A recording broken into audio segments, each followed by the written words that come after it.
देखिए, मैं as a history student ये मैंने देखा है कि हमारे जो एंशिएंट हिस्ट्री है उसमें भी ये दिखाया गया है कि लिव इन रिलेशन में लोग पहले रहते थे, वो साथ रहते थे। कुछ टाइम बाद उनको अगर फील होता था कि हाँ दिस इज़ गुड, तो वो आगे प्रोसीड करते थे और शादी करते थे। और ऐसी बात नहीं है कि लिव इन रिलेशनशिप में रह रहे हैं तो सिर्फ बुरी चीज़ें हो रही हैं। लोग शादी के बाद भी बहुत सारे केसेस हो जाते हैं, तो अपन इस चीज़ की कोई गारंटी नहीं दे सकते हैं। It's up to the people कि वो कैसे रह रहे हैं। हाँ, इस चीज़ का मिसयूज़ हो भी सकता है और नहीं भी हो सकता है। गवर्नमेंट अगर इसमें कोई इनिशिएटिव लेती है so this will be good. अगर मैंने बयान सुना है, मैंने उसमें ये सुना था कि लिव इन रिलेशनशिप ज़्यादा ये जो रिलेशन है ये वैलिड नहीं है, और मतलब एज ए सुप्रीम कोर्ट ने वैलिड किया है, बट ये रिलेशन ज़्यादा टाइम तक नहीं चल सकता है। तो अगर ऐसे देखा जाए तो अरेंज मैरिज के भी रिलेशन ज़्यादा टाइम तक नहीं चलते हैं। यहाँ सब सिर्फ अंडरस्टैंडिंग मैटर करती है।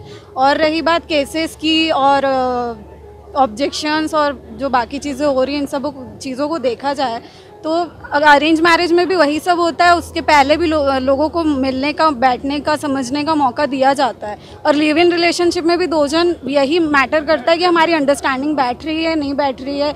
अगर वो लोग आगे चल के अगर डिसीजन लेते हैं कि हम नहीं रह सकते, हमारी लाइफ सक्सेस नहीं है, तो वो दोनों सेपरेट हो रहे हैं। वो अपनी आगे की लाइफ को स्पॉइल नहीं करना चाहते हैं, इसीलिए वो ये डिसीजन लेते हैं।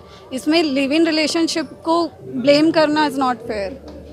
लिव इन रिलेशनशिप गलत नहीं है, भारतीय संस्कृति के खिलाफ है live in relationship. Yes, I agree. पहले के ज़माने में लोग ये सब नहीं करते थे, लेकिन हाँ अभी लिव इन रिलेशनशिप, हमारी जनरेशन ये चीज़ जानती है कि लिव इन रिलेशनशिप गलत नहीं है। क्योंकि अगर हमको अपनी पूरी लाइफ किसी के साथ स्पेंड करनी है तो हमको अंडरस्टैंडिंग ज़रूरी है।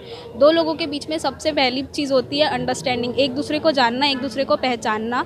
ये चीज़ गलत नहीं है। देखिए, महिला आयोग की अध्यक्षा भी विधि विभाग की अच्छी खासी ज्ञाता है, और अगर सुप्रीम कोर्ट ने किसी तरह का जजमेंट दिया है तो उसे पूरी तरह से डिनाई नहीं करना चाहूँगी मैं। क्योंकि हमारे परिवेश में, सामाजिक स्थिति में अगर मैं बात करूँ तो बहुत सी चीज़ें, हालात ऐसी रही हैं परिस्थिति के अकॉर्डिंग, सुप्रीम कोर्ट ने उनको अपने नीति रीति में बांध करके, मर्यादा के दायरे में और नियम कानून के दायरे में रख करके उसको एक सामाजिक मान्यता दी है।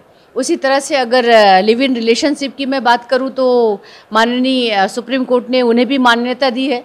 लेकिन एक बड़ी उपलब्धि ये है समाज के लिए, मैं भी एक सामाजिक प्राणी होने के नाते कहीं ना कहीं लिव इन रिलेशनशिप के पक्षधर नहीं हूँ, लेकिन बात जहाँ पर आती है कि उसे आखिर सामाजिक मान्यता क्यों दी गई। क्योंकि समाज में जो चीज़ें हो रही है आप उसको रोकने में सक्षम नहीं हैं, क्योंकि फंडामेंटल राइट्स आपका जो है वो आपको जीने का अधिकार, जीने की स्वतंत्रता देता है। तो इसकी दायरे में रह करके सुप्रीम कोर्ट ने बहुत स्पष्ट किया कि जो लोग लिव इन रिलेशनशिप में रहते हैं, लंबे समय से हैं, उनके बीच में संबंध एक पति पत्नी जैसा ही होगा और उसको मान्यता भी दी जाएगी। अगर उनके बच्चे पैदा होते हैं तो उन बच्चों की, उसकी प्रॉपर्टी में सभी तरह की मिल्कियत में भागीदारी बनी रहेगी। और किसी तरह से पत्नी के साथ अगर किसी भी घरेलू हिंसा जैसी शिकायत होती है तो जो एक पत्नी के अधिकार है, वैसे ही उस महिला को भी, जो उसकी साथी है बतौर लिव इन रिलेशनशिप में, उसको भी अधिकार दिया जाएगा। तो मैं यही कहना चाहूँगी कि बहुत सी बातें जो समाज में उच्छृंखलता के दायरे में है, हम उसको ये तो नहीं कह सकते कि वो सही हैं, लेकिन अगर सुप्रीम कोर्ट ने उसको किसी आधार पे मान्यता दी है तो बिल्कुल ये चीज़ें बहुताया से जो हो रही हैं उस पर लगाम तो लगा है। क्योंकि सुप्रीम कोर्ट ने स्पष्ट कह दिया है कि कोई भी लिव इन रिलेशनशिप में है तो एक महिला अपने पत्नी होने का दावा कर सकती है, अपने बच्चों का अधिकार उसमें दिला सकती है। तो बहुत सारी बाउंडेशन के साथ सुप्रीम कोर्ट ने आदेश पारित किया है।